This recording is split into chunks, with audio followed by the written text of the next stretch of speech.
Hello everyone. Today we are going to learn about controlling a servo motor with the ESP32. Let's get started. First, we'll unpack the servo motor and understand what it is. A servo motor is a special type of motor that doesn't spin continuously like a normal DC motor.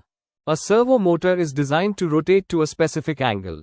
For example, we can make it move to 0 degree, 90 degree, 180 degree, 45 degree, 135 degree, and many more angles. Now, let's do the connections like this. Now, let's connect the servo motor. Take 3 male-to-male jumper wires and join them with the 3 wires of the servo. The brown wire is ground. The red wire is VCC, which gives power. And the orange wire is the signal wire, which controls the angle. Now, connect the ground wire and the VCC wire of the servo to the ESP32. Ground goes to GND, and VCC goes to Win. Finally, connect the signal wire of the servo to pin D15 of the ESP32. Now, let's go to the library manager. Type ESP32 Servo in the search bar. From the results, install the one by Kevin.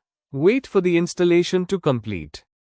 Great! Now that the library is installed, let's move on and understand the code step by step. We include the ESP32 Servo library so that we can control servo motors easily.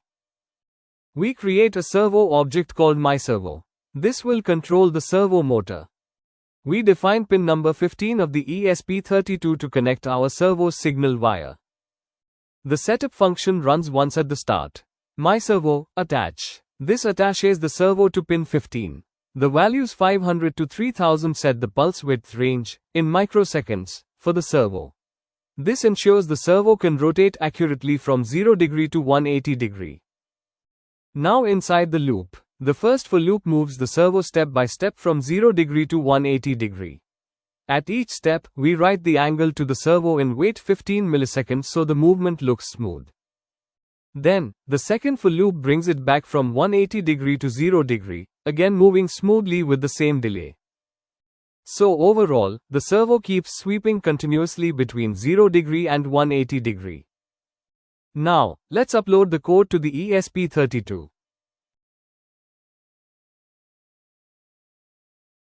As you can see in the video, the servo motor starts rotating smoothly from 0 degree to 180 degree, and then back from 180 degree to 0 degree, continuously.